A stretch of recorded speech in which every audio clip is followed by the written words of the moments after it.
Bismillahirrahmanirrahim. Assalamualaikum warahmatullahi wabarakatuh. Waalaikumsalam. Bismillahirrahmanirrahim. Alhamdulillahirabbil wassalatu wassalamu ala asyrofil anbiya'i wal mursalin wa ala alihi wa sahbihi ajma'in. Allahumma ighfir lana dzunubana wa liwalidina warhamhum kama rabbawna shighara. Allahumma iftah 'alaina hikmataka wa anshur 'alaina min khaza'ini rahmatika ya arhamar rahimin. Allahumma nawwir qulubana bi nuri hidayatika kama nawwarta al-ardha bi nuri syamsika abadan abada bi rahmatika ya arhamar rahimin. Allahumma ya fattah ya alim iftah 'alaina futuhal 'arifin warzuqna fahman nabiyyin. Allahumma rabbi shfina min kulli da' wa 'afina min al-bala ya Allah. Allahumma rabbi yassir wa la tu'assir wa tamul khair. Wa sallallahu ala sayyidina Muhammad Muhammadul alamin. Walillahi izzatu wa rasulihi amma ba'd. Oke, baik. Semua sehat? Alhamdulillah. Ya, ada kebun ini lagi sehat. Iya, memang sepatutnya gitu lah kan. Kata dah gua perlu apa sekalian. Sepatutnya lebih sehat, lebih cerdas, lebih senang hafal lah kot, kan? Jadi tahu. Iya kan, betul tak kan? Al-aqlus salim, yang kata Yasmin Salim kan? Itu kata-kata Arab kan ada kan? Akal yang cerdas daripada badan yang cergas, kan? Jadi itulah, memang betul pun. Baru orang kata dia lebih compute dan muskilah. Sebenarnya insyaAllah benar-benar. Okay, positif. Okay, baik. Okay, perasaan saya kita berada pada matan 42, betul? Kan? Kita nak masuk 42 kan? Betul.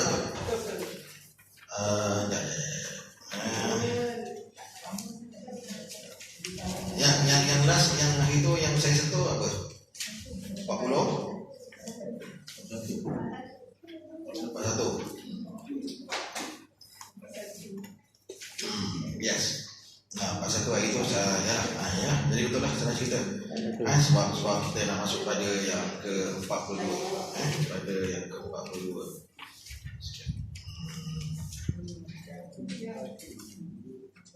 Panjang kan? Dah kebun dah okey. Tak risau dah. Okay, sekejap.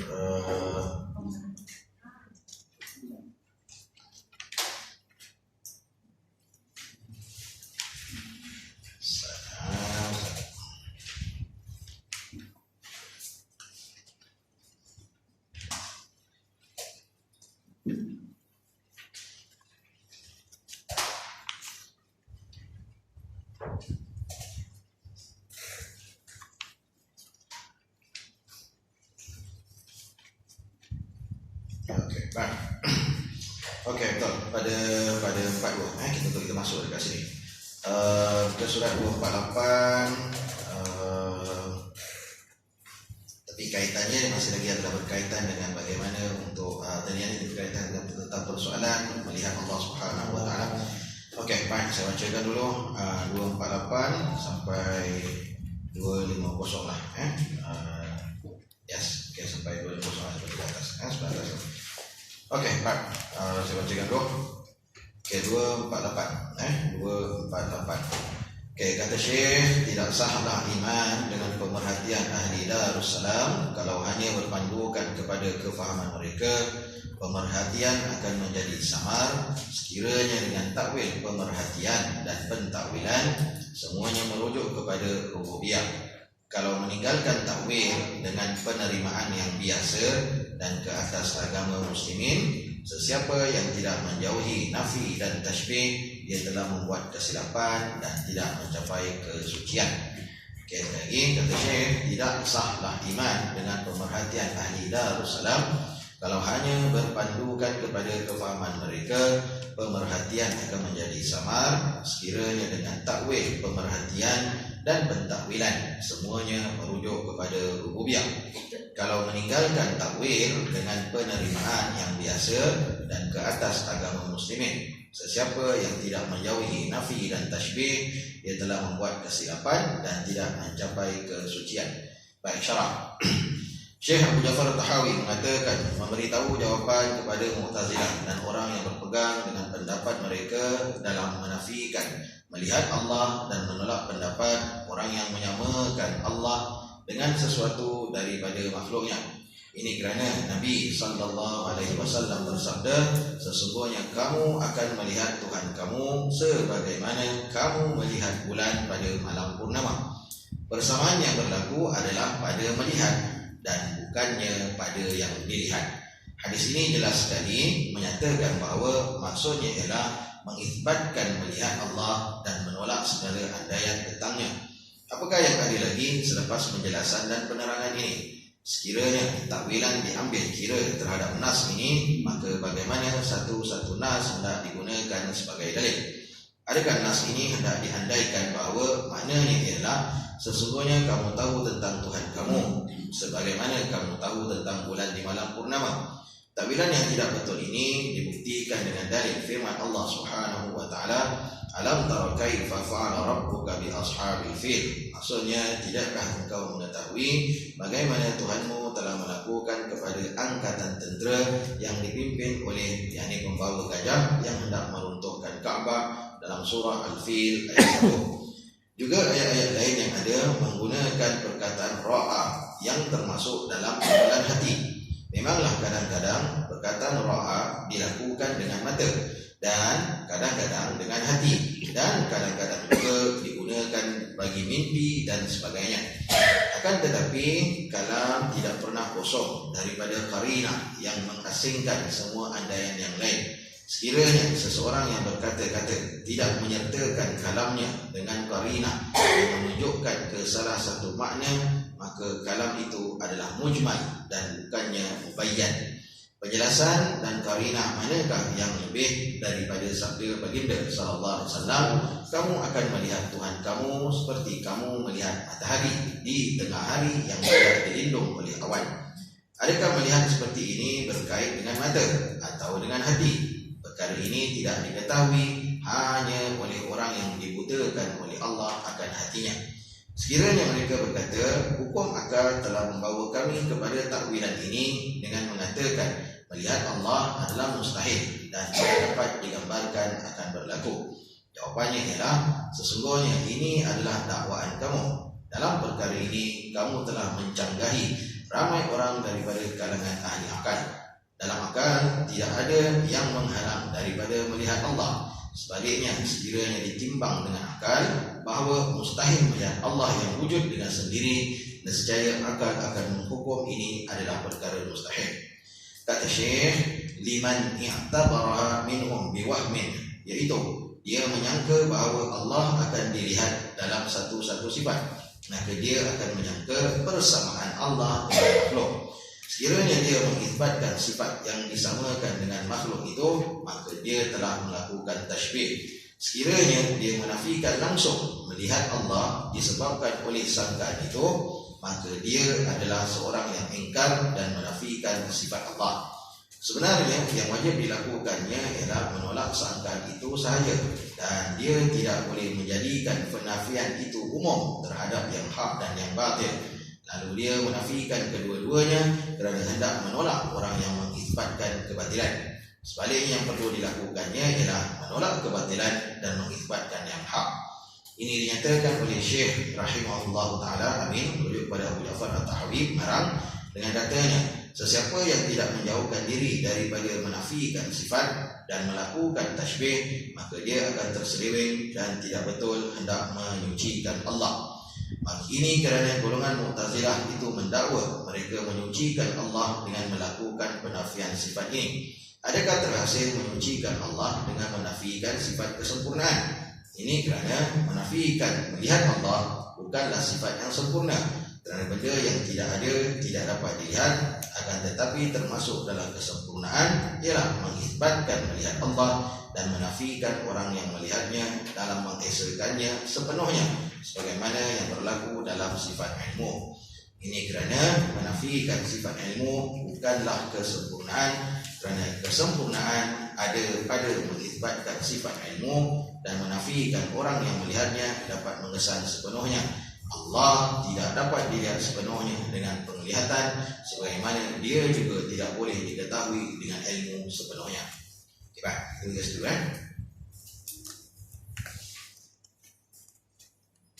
Faham?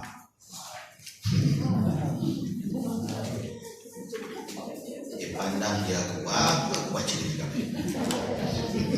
Sabarnya. Okey. Okey, tuan-tuan. Yalah, kata benda ni pun nak cerita satu benda kata yang besar kan. Ini berkaitan dengan ru'yatullah. Yang ni kata berkaitan dengan melihat Allah Subhanahu Wa Taala. Dan memang kata dia punya syubhatnya banyak. Syubhat ni kalau dalam bahasa perbahasan ulama, syubhat ni dia punya perkiraan, teori, andaian apa sekali tadi itu memang banyak lah. Lagi-lagi kita bermain juga dengan macam kata andaian daripada Mu'tazilah, daripada grup-grup yang memang tak boleh pakai lah, kita cakap mudah dia sedemikian lah. Okey, baik, kita berada pada matan 42 dan sememangnya matan 42 ni amat berkait rapat dengan ru'yatullah, yang ini berkaitan dengan melihat Allah Subhanahu Wa Taala. Okey, baik, kita ambil dulu dia punya matan di dulu Okey. Wala yasihul iman birru'yati li ahli daris salam liman i'tabaraha minhum biwahmin aw ta'awwalaha bifahmin idh kana ta'wilu ru'yah wa ta'wilu kulli ma'na yudafu ila rububiyyah tarkat ta'wil wa luzum at-taslim alaihi dinul muslimin. Okey, wala yasihul iman birru'yati li ahli daris salam liman i'tabaraha minhum biwahmin aw ta'awwalaha bi'ilmin إذ كان تأويل الرؤيا وتأويل كل معنى يضاف إلى الربوبية ترك التأويل ولزوم التسليم عليه دين المسلمين. Okey, baik, kita ambil dulu dia punya matan dulu. Ada sikit panjang lah. Baik. Okey.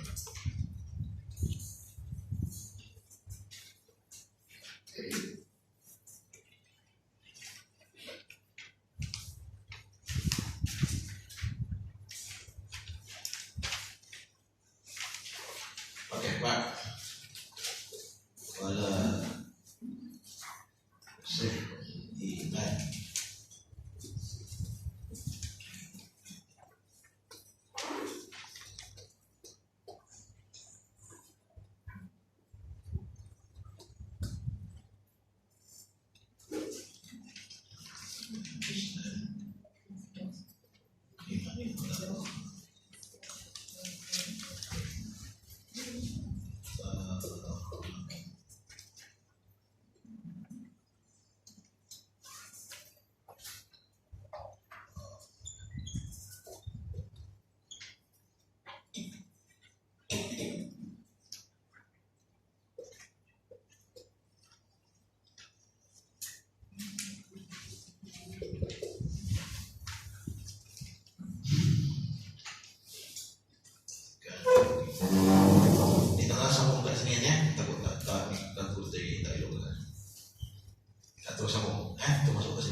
Okey. Wala yasihul iman. Ya.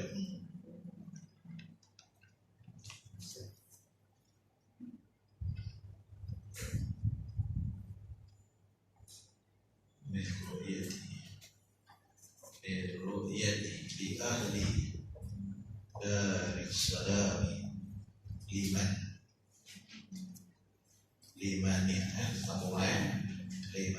tabaraha minhum biwahmin aw ta'awwala bifahmin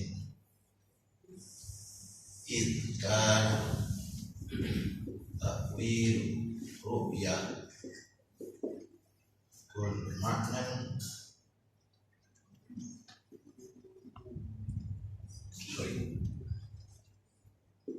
kulli maknan dhafu ila rububiyyah tarkat ta'wil.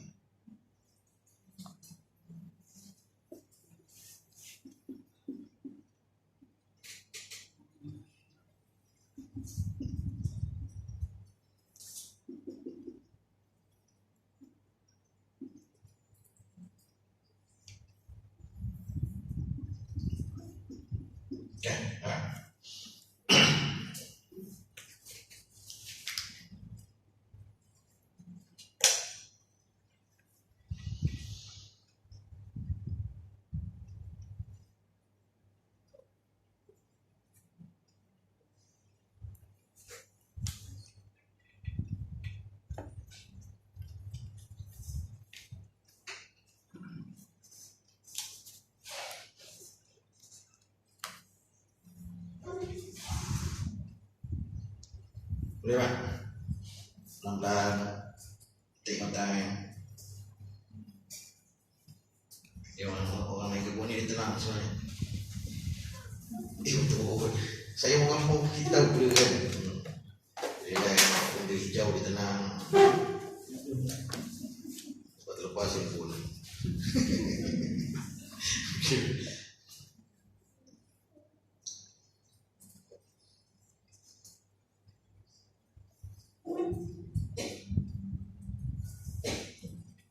Dia suruh berkebun ni bagaimana?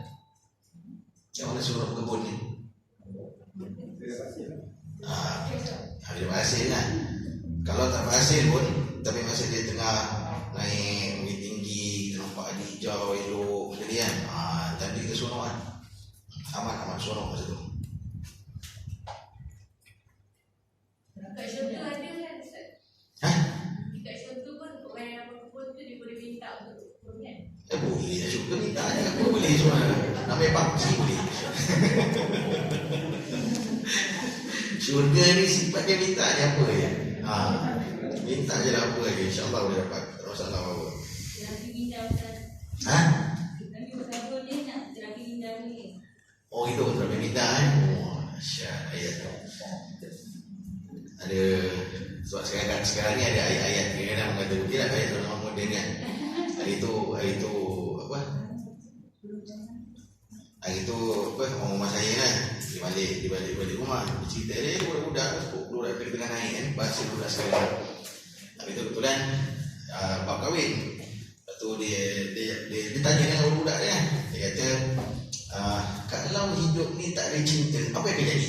Kan? Dia nak tanya budak dia, budak tengah sekarang tengah naik. Kalau tak hidup tak ada cinta, apa jadi? Budak jawab, bagai Ustazah. Tapi betul juga, make sense ni kan? Betul bagai kalau sebenarnya tak dipakai kan? Mengatakan akan ada kehancuran, hidup tak tenang lah sekali. Tapi istilah sepatah aja, bagai Ustazah. Betul juga. Istilah tu lebih tepat lah. Cuma bila nak bawa masuk dalam penulisan pemahaman tak boleh nak kata bagai lah. Kalau penulis pun apa benda itu bagai bagai dia lah. Bagai Ustazah dia kata. Itu betul juga, mana tu tempat-tempat dia. Kan budak sekarang kata apa jiwa dan apa macam tisu kan.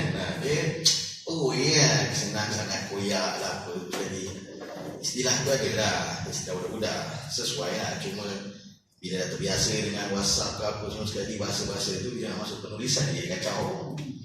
Dia jadi rosak. Masing-masing kan. Satu mana masuk keseluruhan. Kan dia kadang-kadang malah dia kadang mungkin lebih mudah untuk faham pun. Kan. Tadi macam tadi pakai senang nak faham.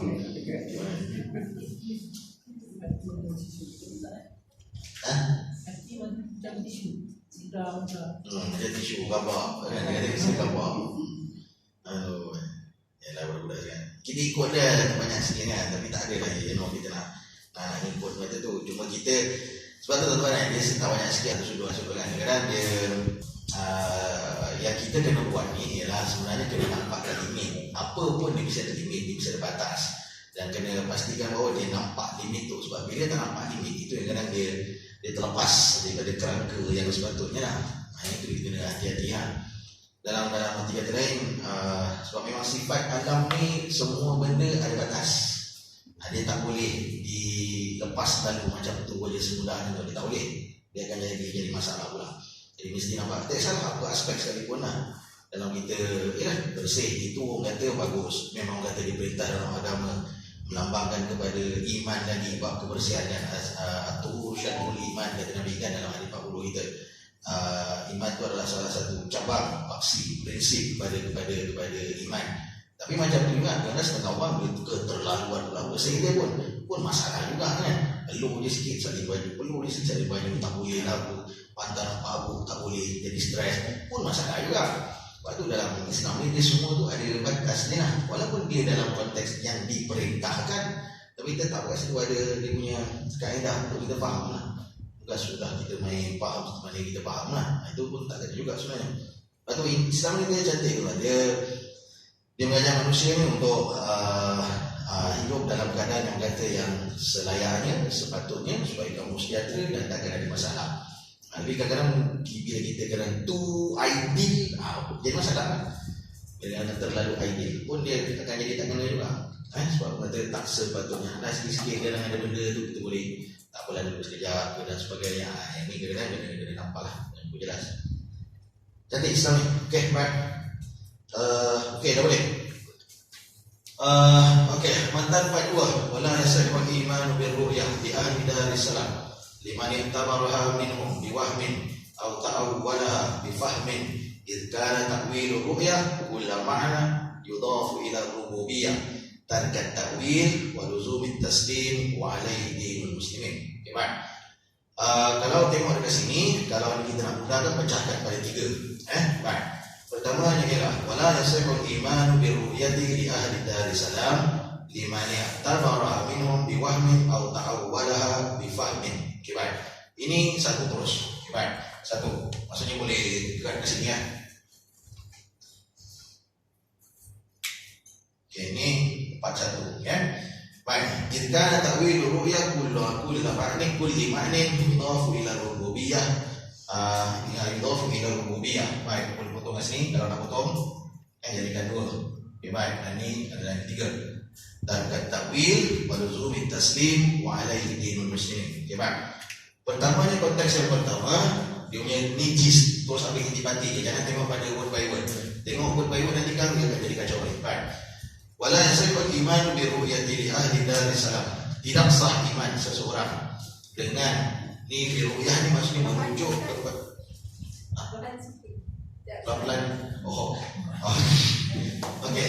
Tidak sah iman dan ni bab bi ru'yah ni maksudnya dengan persoalan melihat Allah Subhanahu wa taala. Tidak sah iman yang bercerita berkaitan dengan bab melihat Allah bagi ahli Darussalam ini merujuk kepada ahli syurga. Bagi sesiapa yang mengiktibarkan, yang mengiktibar ni maksudnya yang menganggap cerita ni balik kepada persoalan melihat Allah. Ni merujuk pada ru'yatullah, yakni melihat Allah. Tidak sah iman bagi mana-mana ahli syurga. Maksudnya nak jadi ahli syurga, dia mesti sah imannya kan? Dalam persoalan melihat Allah, jika jika dia mengiktibar maksudnya ialah dia memperkatakan, dia membicarakan berkaitan dengan melihat Allah secara waham ataupun secara takwil. Maksudnya tak sah imanan. Maksudnya sekarang poin satu ialah tidak sah iman dalam bab apa? Bab melihat Allah jika cara faham, maksud mudah dia, cara faham, cara terang secara waham ataupun secara takwil. Maksudnya dia akan membawa kepada tidak sah iman. Tapi ambil kiranya dulu satu. Kemudian yang keduanya, kana ta'wil ru'ya kulli ma'nin yudhafu ila rububiyah, yakni apabila segala yang berkaitan dengan takwil tadi ni, pentakwilan berkaitan dengan ru'yah, yang melihat Allah dalam segala makna hanya dikaitkan atau disandarkan kepada persoalan rububiyah semata-mata. Kalau katakanlah takwil tadi tu, dalam takwil cerita melihat Allah disandarkan kepada rububiyah semata-mata, maka itu dikirakan dalam konteks tidak sah. Dalam konteks tidak sah. Yang ketiga, meninggalkan takwil, tarbut takwil, dengan meninggalkan takwil tadi itu waluzumit taslim, dan menerima sungguh-sungguh. Apa maksud taslim? Menerima apa yang diperkatakan oleh Quran dan juga hadis, wa alaihi dinul muslimin, dan pada ketika itu agamanya itu adalah seperti mana agama seorang Islam, yang maksudnya betul-betul berserah. Muslimin ni maksud dalam konteksnya dinul muslimin, orang yang betul-betul menyerah diri kepada Allah Subhanahu wa taala. Maksudnya sekarang ni, okey baik. Sekarang ni dapat tak? Baiklah muslim. Dah. Dinul. Kan dan dinul muslimin. Dinul muslimin. Baik. Okey. Dia punya gist dia punya main idea untuk matan ni sebenarnya ialah dia begini.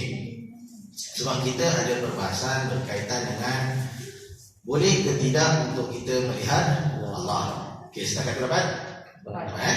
Bab ni, matan ni nak cerita berkaitan untuk boleh ke tidak manusia melihat Allah. Itu dia punya cerita pokok dia. Cerita akar dia dekat situ. Baik.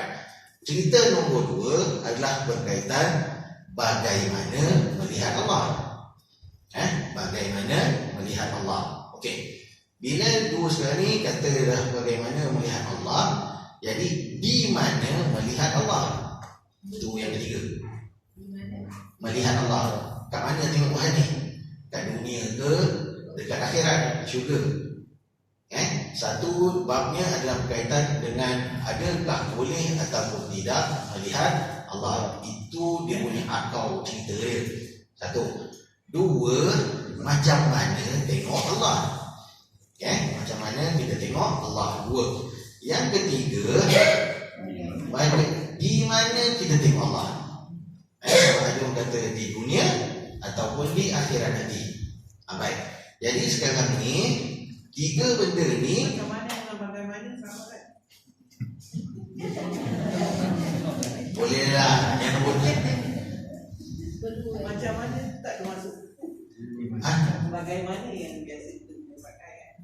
Macam mana tu macam Ni bahasa cerita lah. Baik. Tapi kitarannya ialah tentang persoalan boleh atau tidak tengok Tuhan, di mana kita akan tengok Tuhan, macam mana kita tengok Tuhan. Dah jadi macam mana ke bagaimana nanti kan? Aduh, stres aku buat. Bagaimana kita tengok Tuhan kan? Jadi persoalan tiga pokok dia.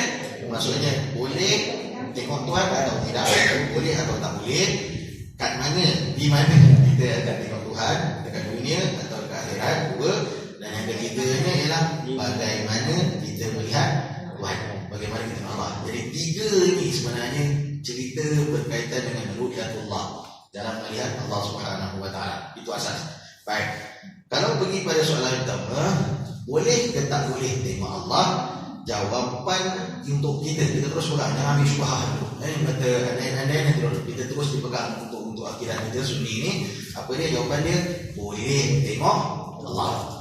Sebab hadis Nabi sebelum ni kita dah jumpa, maka dalam yang kita ada telefon kotaan tadi. Okay, Mat. Kalau katakan daripada sudut hadis Nabi SAW, kita pun mengatakan bahawa satarawna rabbakum, sesungguhnya kamu akan melihat Tuhan kamu sebagaimana kamu melihat bulan pada malam purnama. Yang ini dalam kata lain, secara pastinya ada, kita boleh nampak. Kita boleh nampak Allah Subhanahu wa taala, maksudnya boleh tengok. Okay, baik. Cuma yang keduanya sekarang itu Sunni kata boleh nampak, boleh tengok. Okay, baik. Cuma sekarang ni persoalan yang kedua ialah di mana? Kat mana kita tengok ni? Baik. Sunni kata di dunia tak boleh nampak. Di dunia tak boleh nampak. Yang kita boleh nampak, boleh tengok kat mana? Akhirat, dalam syurga. Okay? Di akhirat, dalam syurga Allah SWT. Kemudian yang ketiga, ini yang jadi persoalan sekarang pada matan 42. Bagaimana tengok Allah? Macam mana kita tengok? Okay, baik. Bila kata bagaimana ni, itu yang kalau tuan tengok pada surat 248 tu, ada disebutkan berkaitan dengan ro'a, perkataan ro'a. Bila berkata ro'a tu maksudnya apa? Tengok, lihat. Baik. Jadi bila kata lihat, perkataan ro'a itu sendiri ro'a. Baik. Maksudnya lihat. Lihat ni dengan apa? Adakah dengan mata? Adakah dengan hati? Sebab perkataan ro'a ni dia boleh kadang-kadang dengan secara fizikal dengan mata kasar kita. Satu. Begitu juga seperti mana kita melihat dengan hati itu sendiri, maksudnya ada rasa. Kita boleh tahu, kita boleh perasan. Atau seperti mana kita melihat mimpi. Yang ini tak tahu dulu macam kita tengok. Kan mata gelap. Tapi nampak. Jadi bahasa mudahnya seolah-olahnya macam kita berada pada satu alam yang lain, tapi kita boleh nampak. Sebab perkataan ro'a itu di-apply. Dia terpakai kepada mata, dia terpakai kepada hati, dan dia terpakai seolah-olahnya macam minda bawah sedar kita. Masa kita tengah tidur, kita nampak benda tu, sedangkan kita sedang tidur. Jadi perkataan ro'a itu di-apply dalam 3 konteks ni lah. Baik. Jadi sekarang begitu juga perkataan nanti, perkataan ro'a ni bila melihat Allah di akhirat nanti bagi ahli daris salam, merujuk kepada ahli syurga nanti ni, dia tengok tu dengan apa? Adakah dia tengok dengan mata kasar, dengan mata kasar dia, atau dengan basirah? Baik, itu istilah dia. Sama ada dia tengok dengan mata kasar atau dengan hati, merujuk kepada basirah. Basirah ni adalah mata hati. Dia boleh rasa sebab sekarang ni Nabi kata kamu akan nampak Tuhan. Kamu akan nampak dengan jelas. Tapi macam tu juga kita kena pegang juga secara sunni yang kita pegang sekarang ni ialah sifat idrak. Detail tu takkan dapat. Sifat idrak, detail pada apa yang kita nampak tu kita takkan dapat idrak. Alif dal ra alif qaf. Alif dal ra alif qaf. Idrak ni maksudnya lah, kalau cakap mudahnya secara detail lah, terperinci tu kita takkan nampak. Itu takkan dapat. Kita takkan dapat kata di akhirat. Termasuk sekarang ni nak mengatakan bahawa macam mana kita akan tengok sana dulu, mana dengan mata kasar atau dengan mata hati. Yang ini kita pun tak dapat jawapan. Yang pasti kita boleh nampak, kita boleh tahu. Tapi nampak dan tahu pun tidak secara detail. Sebab Nabi bagi satu perumpamaan macam kita tengok bulan. Kita boleh nampak, tapi detail tu kita tak nampak. Itu juga macam dalam hadis Bukhari yang lain, Tadrigi, kamu akan tengok Allah Tuhan kamu tadi ni, kata seperti mana kamu melihat matahari yang tidak dihalangi awan. Maksudnya apa? Terang nampak, tapi itu pun boleh tak kita pandang untuk matahari itu? Tak boleh. Sebab kebesaran ataupun kuasa yang ada pada matahari. Maksudnya apa? Boleh nampak, tapi macam juga tak boleh secara detail. Sebab asas yang paling asas juga dalam agama kita, terutama dalam tauhid kita, tidak Ahlussunnah wal Jamaah, apa dia? Allah dia tidak menjisim. Kalau kita kata kita boleh nampak detail secara tidak langsung, kita dah kata Allah itu berjisim, Allah bertempat dan sebagainya. Sedangkan kita kata mustahil. Jadi benda tu ada anchor yang kita tetap kena pertahankan, yang kita kena jaga. Itulah perbezaan sifat yang paling asas di antara Khaliq merujuk pada Allah pencipta dengan kita makhluk. Ustaz, boleh kita nampak Allah tu dengan kebesaran dia? Boleh? Kita boleh feel kebesaran dia, kan? Sebab kadang-kadang dia macam ni. Sebab itu dalam bab syahadah, dalam bab syahadah kita ada satu topik berkaitan dengan musyahadah. Dalam bab syahadah dia ada satu bab kita panggil bab musyahadah. Musyahadah ni maksudnya ialah kita boleh quote unquote saksi, kita boleh rasa, kita boleh feel setiap yang berlaku ada di situ kuasanya Allah. Kita boleh nampak.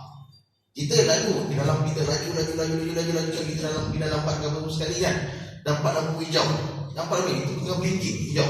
Alhamdulillah Tuhan, terima kasih Tuhan kau bagi peluang ke aku. Dia nampak benda tu biasa. Dia nampak benda tu cuma nampak lampu hijau. Tapi di situ dia nampak aturan Tuhan, rahmat Tuhan untuk dia. Yang dia tengah nak laju, dia nak cepat. Dia boleh rasa yang tu. Itu namanya musyahadah. Sebab majoriti kita tak rasa. Dia akan rasa, kita aku laju. Pasal aku boleh buat laju. Pasal betulan tak ada apa-apa. Dia tak nampak benda tu. Dia cuma nampak cerita dia. Tapi dia tak boleh feel di situ sebenarnya itulah aturan Tuhan untuk dia. Itu dia rasa. Yang bab ni tak semua boleh dapat. Ini masalah dia. Tapi boleh diusahakan.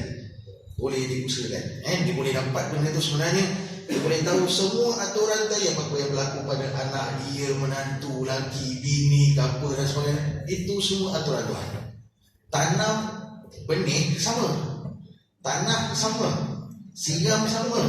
Tapi ada yang tunduk bawah, ada yang gatal bawah kan. Dia boleh nampak tak itu sebenarnya Tuhan yang buat. Atau dia kata yang puan baca pun betul sebab-sebabnya mungkin, tetapi di sebalik sebab-sebab yang dia nampak, dia masih lagi dapat saksikan di situ ada kuasa Tuhan sebenarnya untuk dia belajar, untuk dia cakap sebenarnya Tuhan yang menentukan segala. Yang bab musyahadah ni sebenarnya lah dalam banyak keadaan memang ramai pada kita tersampai. Yang ini lah sebenarnya kita tahu. Maksudnya tadi macam tadi lah, kita mungkin tak nampak satu sudut, kita tak boleh nampak Allah, tetapi kita boleh tak rasa kebesaran Tuhan tu. Dalam Allah mengatur kita, dalam kita kata apa dia buat segala perkara, apa yang Tuhan tetapkan atas kita, COVID ke apa dan sebagainya, tu semua aturan Tuhan. Boleh tak dapat rasa? Kalau boleh dapat rasa dalam segala perkara yang berlaku dalam hidup, dalam negara, dunia dan sebagainya, percayalah dia sedang bergerak ke arah musyahadah. Dia tak nampak dia tak nampak sebab-sebab tu sebenarnya yang kata yang menjadikan perkara tersebut ya ataupun tak. Dia nampak di situ ada kuasa Allah. Teori semua orang tahu, tetapi pada ketika dia melihat perkara itu, adakah betul-betul dia boleh rasa ini sebenarnya Tuhan, kuasa Allah? Dia tak nampak sekarang. Yang ini musyahadah. Musyahadah ni memang satu bab yang memang dia memang bersaksikan, cakap mudahnya, melalui basirah, yakni melalui mata hati. Ini memang basirah. Ini bukan kerja mata kasar, tak. Basirah ni dia melihat dengan mata hati. Mata hati dia tu cukup sedar ini sebenarnya adanya kuasa Allah. Yang buat. Dia bukan berat lah, tapi maksudnya hati tu nak kena halus lah. Tu cakap mudah dari itu. Sebab dia suka merenung. Dia antara kaedah dia tu sebenarnya orang kata, sebab bila kata basar dalam bahasa Arab ni maksudnya doa melihat, basar pun melihat juga. Tapi basar ni dalam banyak keadaannya dia lebih kepada persoalan dipikir. Dia ada persoalan muhasabah. Dia suka memerhatikan alam. Dalam dia melihat hari itu dia berfikir kuasa Tuhan, cantiknya, orang kata daripada sudut sistem dia tadi itu, aturan ketetapan yang Allah letak pada setiap ciptaan amat orang kata komprehensif, cantik sistem Tuhan. Yang ini dia bukan melihat dengan mata kasar per se, semata-mata tak ada. Hati pun waktu dia tengok, hati pun berjalan, dia berfikir, dia merenung dan sebagainya, dia boleh nampak perkara. Jadi kalau boleh sampai pada tahap itu sebagai satu latihan, insyaAllah dia boleh sampai pada musyahadah. Dia tak sukar, dia tak mustahil, tetapi perlu diusahakan. Setiap benda yang dia nampak, dia mesti rasa, dia boleh rasa di situ adanya kuasa Allah. Bukannya ada Allah tau, ada beza tau. Kalau dia rasa di situ ada Allah, maka dia akan pergi pula kepada wahdatul wujud ataupun wahdatul wujud, ada beza tu. Rasa kebesaran Allah,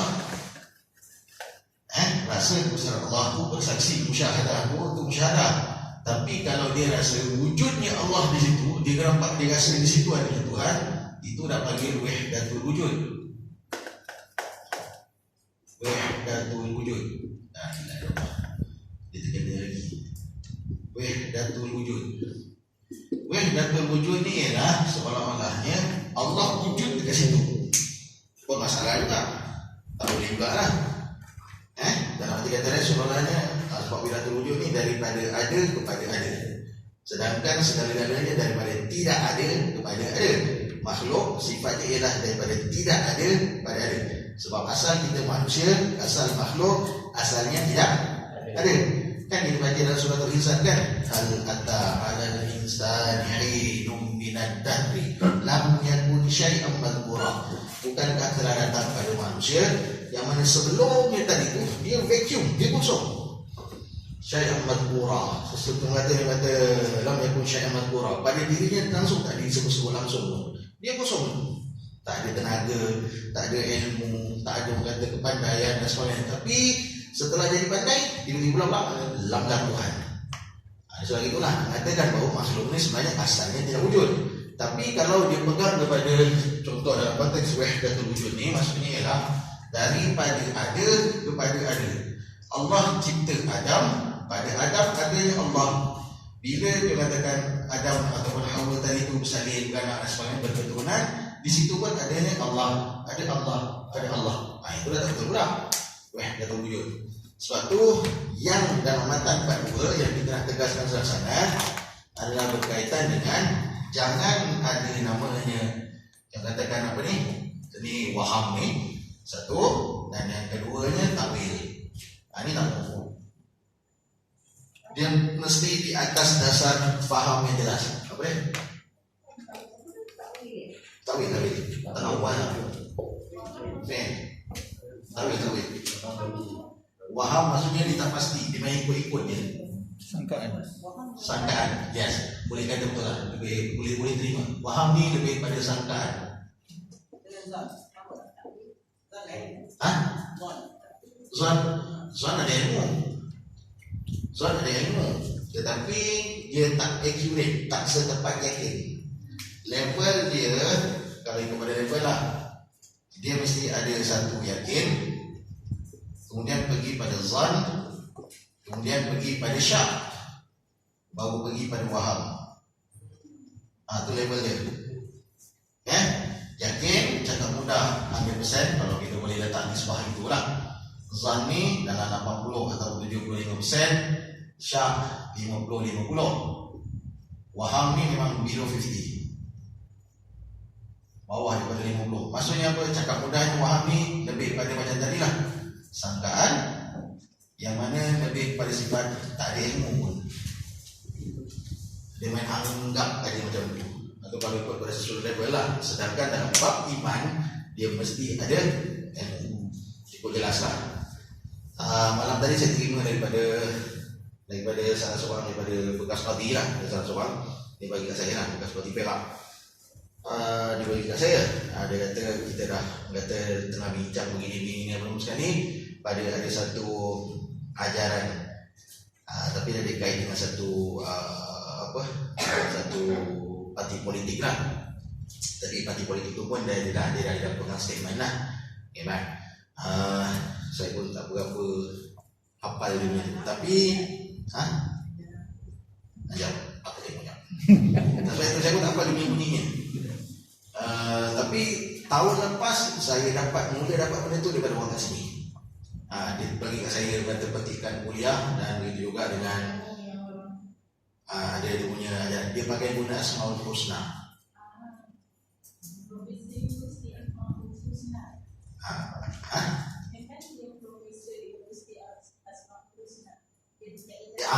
Yes, dia diistilah sebagai universiti antara bangsa Asmaul Husna. Dia ada berkaitan dengan, dia panggil, dia istilahkan macam itulah. Malah untuk dia kata dia lah chairman. Itu sebenarnya dia lah. Profesor Doktor, saya ingat nama dia, tak ada masalah apa-apa lah. Ada type lah, Google cakap mudah dia lah. Ya? Tapi kebetulan dia ada 2 PhD. Okay, man. Dan memang ya, ialah lazimnya pun orang kata, ialah dengan rendah hati lah saya kata, tuan-tuan, dia masalahnya kita bersetuju title ni ada peranan, title ni ada peranan, tetapi dalam bab ilmu tak banyak sikit, dengan rendah hati lah saya katakan. Dia mengatakan jangan semudah terima, cek juga. Itu sebab itu bukan atas dasar kita kata alah ustaz cakap pasal ustaz tak ada doktor, tak ada apa. That is not the reason. Kita dalam hidup ni, agama bagi kaedah dan pun kaedahan dia mesti betul. Bila kita main terima tanpa kaedah dengan cara yang betul, dia ada masalah lah. Sebab kita lagi katakanlah seorang tadi tu ada title, okay fine, alhamdulillah ada usaha dia dan sebagainya, di hujung dia dapat title. But doesn't mean that bila ada title confirm betul. Belum tentu. Katakanlah contohlah, katakanlah dalam konteks ni, sebab ada 2 pejabat mufti dah haramkan, jadi tak sedap. Sebab betulnya 2 PhD itu, sebab benda dah keluar, jadi kita boleh ulas sikit lah. Kata dua bidang tadi itu sebenarnya bukan daripada yang kata yang lebih kepada background dalam bidang agama lah, cakap mudahnya lah. Okey, tapi kita tak menafikan sebab kadang-kadang kata bila belajar mungkin ada kumpulan usrah, ada tim-tim dan sebagainya, di situ dia dapat kata ni. Baik, namun macam tu juga hukum alam sendiri pun banyak ajar kat kita. Dia ada beza di antara kita belajar daripada pangkal, kita menelaah, kita berkata betul-betul, ada berdiskusi dan sebagainya, dengan yang kita terus masuk dengan satu cerita. Maksudnya kita terus ambil, kita terus belajar dan sebagainya. Katakanlah tak ada ni pula, sorry tu saya, dengan rendah hati lah saya katakan. Kadang-kadang bila kita masuk daripada kita belajar agama ni, daripada yang kita sifatkan macam yang bersifat hierarki, yang bersifat perjuangan, kadang-kadang dia tak banyak, sedikit dia kena elemen-elemen yang kita sifatkan aku tak gemar orang tim ni, aku tak gemar orang tim ni. Kadang-kadang benda tu masuk, tak banyak sikit. Berbanding dengan kita belajar bersih daripada pangkal, dalam arti kata tidak bersifat hierarki, tidak bersifat perjuangan. Sebab kita nampak lebih harmoni, sejahtera dan sebagainya. Ni ada beza, ada kesan. Sebab tu saya memang cakap dengan anak saya, nanti mana-mana yang kumpulan ke apa, ke NGO yang semua daftar, jangan. Nak join boleh, tapi jangan daftar. Sebab bila ada daftar, biasanya tak banyak sikit orang ada benda silap nak tarik tak payah. Sebab gua dah duduk dalam tu. Tidak benar kan dia. Silap-silap. Tak kisahlah mana-mana pun lah. Kita tak merujuk pada mana-mana kata, pada mana-mana parti ke dan sebagainya. Tidak. Tapi biasanya once kita dah jadi ahli, it is a bit difficult lah. Kalau benda salah, kita kata salah pun tak payah. Lagi-lagi kalau kata berpangkal masuk, so called bay'ah. Macam mana pun kena taat pada atas. Bay'ah. Sedangkan bay'ah ajar kat kita, bay'ah bukan pada pemimpin. Bay'ah itu sebenarnya ialah walak kita pada Allah. Salah, aku tetap kata salah. Tapi nak kata salah dalam organisasi tak semudah tu. Dia ada kesan. Jadi senang ceritanya di hujung cerita, 2 pejabat mufti Negeri Sembilan dan begitu juga Penang aja, tak silap kan. Penang, ini keluarkan yang katakan haram, dan ada beberapa lain dan ada tak ganti lah. Cuma sebab tu dia menggunakan Asmaul Husna dalam kata untuk memberikan fahaman seperti mana yang dia faham lah. Dan saya pun ada dengar ada beberapa kuliah dia dekat YouTube. Saya dengar memang ada benda yang memang tak kena lah. Dan memang orang yang mesti boleh check dan sebagainya. So obviously memang ada masalah. So point saya ialah dalam konteks yang kita belajar ni pun tentang berkaitan dengan wahab, sangkaan kita rasa okey, kadang-kadang kita takwil pun mungkin dengan apa yang kita ada dan sebagainya. Hati-hati. cek background orang. Macam saya sendiri pun, saya tak banyak skill punya tu, pun tak ada cek juga, bukan tak cek. Kena pula mata gaya tengok nampak luar, lagi tak cek ustaz. Mesti ada sebagai cek, bukan itu. Saya pasti sebab masyarakat hari ni dia lebih banyak melihat kepada penampilan. Nak tanya bagaimana saya rasa dengan hantar ustaz datang ke sini, rasanya aku dah paling bawah. Sungguh, saya ngaku, kan? Mana ada naik motor gempit ni, mana ada lagi lah tak ada. Malah itu memang di saya bukan maksudnya bukan gempit, tak, tapi memang saya suka kata ringkas. Itu memang saya daripada kecil, nak kata je lah. Tapi bahasa mudahnya untuk atas dasar kaedah ilmu berhati-hati. Bukan pasal penampilan Ustaz. Tapi saya dia tak ada markah, tak ada. bukan pasal penampilan. Banyak penampilan Ustaz pakai simpan pakai apa tapi Ya, betul. Tu kita bela. Cuma yang saya nak tegaskan sangat ialah bila dalam cari ilmu kaedah dah betul. Maksudnya ialah kalau dengan orang yang kita nak ambil, kita nak belajar dan sebagainya, tengok pada apa yang dia cakap dan kemudian jangan terus ambil. Macam saya ajar ni, walaupun saya cakap dan sebagainya, tuan-tuan cek balik. Sebab itu memang kaedah dalam ilmu. Kaedah dalam ilmu ni maksudnya ialah bukan dengan semata-mata dengan satu guru. Tak, salah. Kita cek dengan guru lain, kita cek dengan berkata dengan usaha lain ke, usaha lain ke dan sebagainya. Betul ke tak betul? Perspektif ni betul ataupun tak? Kalau tak ada data masalah. Sebab sekarang ni dengan title yang sedia ada tu, yalah, kalau katakan dalam masyarakat umum kita ni, PhD je dah okey. Ni dua PhD tu. Main-main, bukan jalan-jalan orang. Tapi satu sudut penampilan memang dari Islamik lah. Jadi kalau katakanlah saya minta maaf cakap lah, sebab kadang-kadang orang bila keluar wajah hati semua tu boleh cakap Arab, okey settle, ini masih dah betul. Dia tak tahu Abu Lahab pun cakap Arab.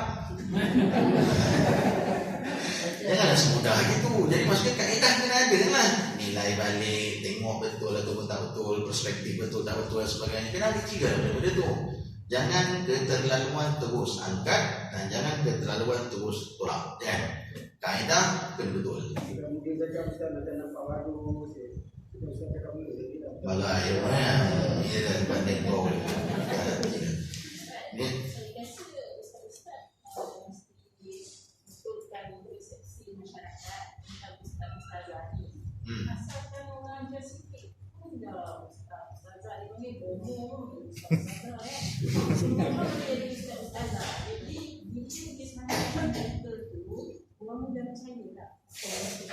ya, saya tak tahu lah, tapi secara jujur lah. Saya rasa kalau contoh lah, orang macam saya cakap, agak-agak orang nak terima tak? Yang mungkin dah kenal senang terima mungkin lah kot. Tapi kalau katakan baru satu tempat, kita duduk ceramah atau mungkin kita ngajar sikit dan sebagainya, saya rasa saya silap kau pun tak ada macam tu je. Orang yang tak terima tu orang tak ada ilmu Ustaz. Saya tak ada masalah. Saya berani cakap. Berani cakap tu maksudnya saya boleh cakap. Sebab saya dalam banyak keadaan, saya tak tahu lah untuk tuan-tuan menilai, saya tak tahulah. Sebab setakat yang saya perasan, kaedah saya dan saya cuba tetapkan atas diri saya. Bila saya mengajar, saya akan ajar kaedah. Saya tak akan ajar daripada sudut hukum semata ataupun daripada sudut persepsi semata. Itu kan cara saya. Kalau saya berperasan, saya lebih pada kaedah. Bila kata kaedah, dia senang. Pegang di kaedah, kalau nampak betul, kita akan kata betul. Kalau kita nampak benda salah, kita kata benda salah. Tak kira dah apa topik sekalipun. Itu bahasa mudahnya. Sebab kaedah tu sebenarnya yang mendirikan perspektif tu. Saya ada satu tempat, masjid lah, bila subuh kat situ. Right. Bila masa dia call saya apa sekali minta ajar untuk kuliah subuh, saya kata boleh, tak ada masalah. Syabat tu masa tu masih kosong lagi lah. Ini cerita dalam 2 tahun lepas. Okey, persetujuan itu dah jumpa apa sekali saya kata. Tapi dalam 2 hari, 3 hari lebih kurang itu dah nak start kuliah. Jadi dia remind lah, dia yang ni call.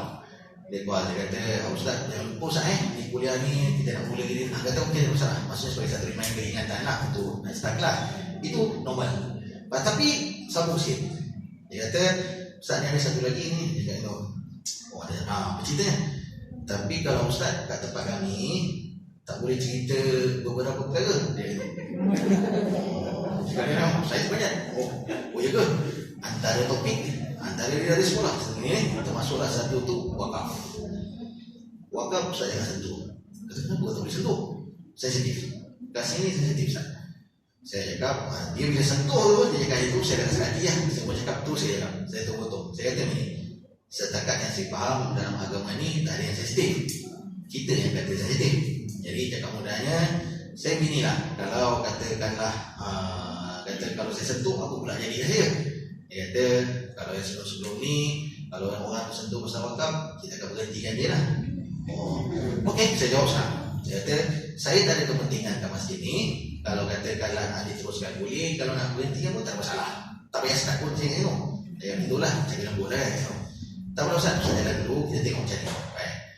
So adalah dalam kali 3 ke kali 4 pun. Saya memang bab tu ada tersentuh bab-bab harta yang kata yang kita tak boleh nak kacau dan sebagainya. Antaranya wakaf lah. Saya sebut. Jadi ulas tak ada masalah. Okay, baik. Masa dalam kuliah ada masalah. Balik rumah, saya tengok panjang WhatsApp tu. Ini macam. Dah saya kata tak apalah. Kata terpulang. Kalau kata nak berhenti dengan saya tak ada masalah. Tapi tak ada apa-apa. Itu jalannya. Setakat ni alhamdulillah lah. Kata betul-betul. So saya kata saya memang tak ada kepentingan. Cakap pun cakap lah. Cuma kita pun, saya sendiri pun bersetuju. Saya pun kalau sentuh pun tak adalah main timbak sampai nak malukan siapa orang apa. Tak ada, kita cakap umum. Kaedah. Benda dah memang hak Tuhan. Wakaf ni hak Allah ya. Dah pulang pada Allah. Tak. Yang kau dah kacau sentuh apa. Betul lah. So balik pada kita teman apa pun dalam konteks agama ni kaedah, lagi-lagi benda yang berkaitan dengan tauhid macam tadi lah Asmaul Husna dan sebagainya, sekadar secara mudah bagi orang awam bagi orang awam, kalau secara mudahnya nak dizikirkan, nak diwiridkan Ar-Razzaq, Al-Hafiz, Al-Ghati, Al-Wasi' dan sebagainya, silakan, tak ada masalah. Secara mudah faham saya untuk menzikirkan, untuk mewiridkan nama-nama Allah dalam Asmaul Husna, silakan, tak masalah apa. Malah masa yang tahun lepas tu bila salah seorang daripada jemaah kat sini pun bagi saya kata dengan alam lahud ni apa sekali yang Prof ni bawa, saya kata sekadar nak zikirkan silakan. Tapi apa yang dia syarah, yang dia tafsir, yang dia takwil, yang itu berhenti. Jangan pulang. Sebab nama Allah tetap nama Allah. Kan? Dia kata tak masalah apa-apa. Jadi zikirkanlah. Yang saya cukup pasti saya kata kita menzikirkan nama Allah ada kebaikan. Apa kebaikan, bentuk dan sebagainya, itu hak Tuhan. Yang pasti bila kita rapat dengan Tuhan, kita selalu sebut dia akan ingat kita ada kebaikan. Tapi bab tafsiran ni, dia mesti ada dia punya kata dalil, warid daripada Nabi dan sebagainya. Dia mesti ada. Dia tak boleh semudah ikut fahaman dia. Malah kalaupun dia nak cuba untuk menafsir, qarinah mesti ada. Kita dah bincang dengan qarinah. Lagi tengok senyum memang tak ada boleh tu. Tapi masa muda ni mesti datang daripada tempat yang tu. Tuan-tuan, saya dengan rendah hati lah. Dalam rendah hati ni pun saya kata dengan tegas lah tolong nilai. Bila dengar ke siapa pun saya cakap, ke siapa pun cakap, bukan pasal kita seronok dengan dia, tak. Tapi tengok balik yang dia cakap tu, tengok daripada 2-3 perspektif yang lain, menepati ataupun tak. Kalau lain, jangan. Sebab kesannya kenapa? Iman kita balik. Yang ni yang kita takut sikit lah. Sebab kata di ujung tu bab iman ni cerita namanya syurga dan ceritanya adalah neraka. Ini kena hati-hati lah dalam pengajaran. Baik. So ni mantan kedua. So kesimpulan asas, paling asas pegang baik-baik. Kalau untuk masuk dalam ahli syurga sebagai dari salam tadi, di ahli dari salam ahli syurga, maka dalam bab melihat Allah Subhanahu Wa Taala, pegang 3 tadi, memang pada kita kata boleh melihat Allah. Tapi kat mana? Syurga. Kalau boleh tengok pun, bahasa mudahnya sekarang, adakah secara detail? Takkan detail. Dia takkan detail. Tapi macam tu juga, apakah medium kita tengok? Mata atau hati? Wallahualam. Sebab perbahasan tu dia masih lagi luas. Jangan semudah takwil-takwil dan sebagainya. Perhatikan, yang pasti kita boleh nampak Allah, tapi di syurga nanti dalam keadaan tidak idrak. Maksudnya apa? Tidak secara detail. Yang itu peganglah. Baik, mudah-mudahan ada manfaat.